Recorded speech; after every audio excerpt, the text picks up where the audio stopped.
Forget what you think you know about French cars, because this could change your perception forever. This is the new Peugeot 3008, and it's a massive step forward for the French company.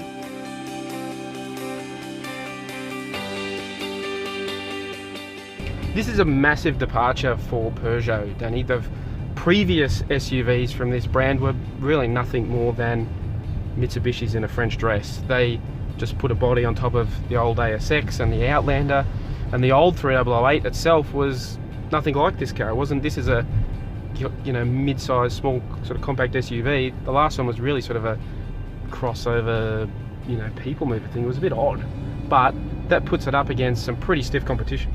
Yeah, it's a new era and it's a big deal, isn't it? It's up against the Volkswagen Tiguan, the Mazda CX-5, the Hyundai Tucson. So it's some pretty big names to contend against. But I have to say, I think this is a really good looking car.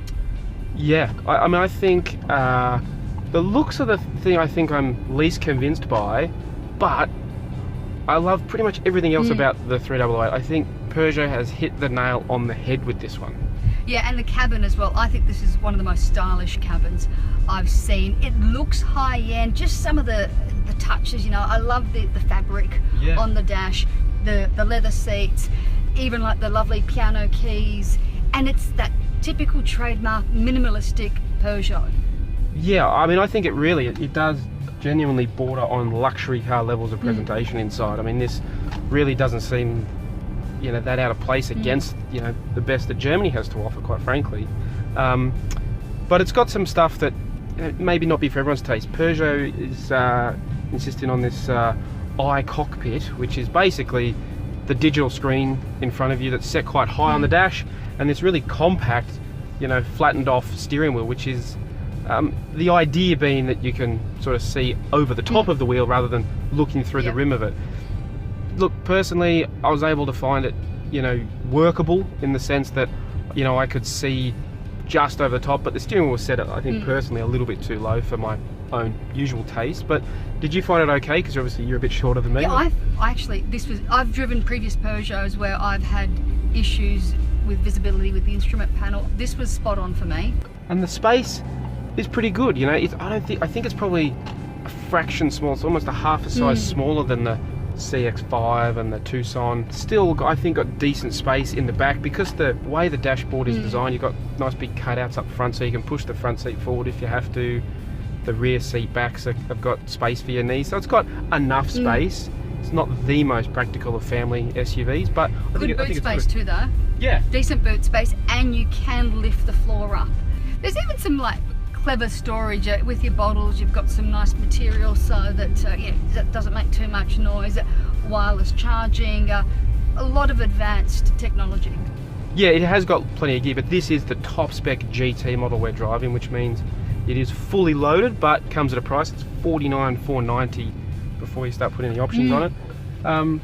But I think, you know, you're getting a lot of car for that money, and you do get a unique 2-litre turbo diesel engine with, I think, pretty good performance. So, but anyway, I should give you a drive, see what you think. All right, Danny, you're in the driver's seat now. What did you think of the actual driving experience? Yeah, I mean, I've had this for a while now, and I quite enjoyed it. It does feel a bit stiff, and you can feel the bumps, but really no complaints. It's quite comfortable to drive. Yeah, look, that's a typical European trait. They're obviously got smoother roads over there, so they set their cars up a bit more firmly than we ideally like in Australia. But to me, it wasn't a deal breaker. I think it actually rides quite well. There's decent compliance. You do get, it's a little bit firm over the bigger bumps, but generally speaking, I thought it was actually quite comfortable. I think it's a good engine. I think the 6-speed auto does a fairly good job with the gear shift. So overall, I don't think there's much complaints with the driving experience per se.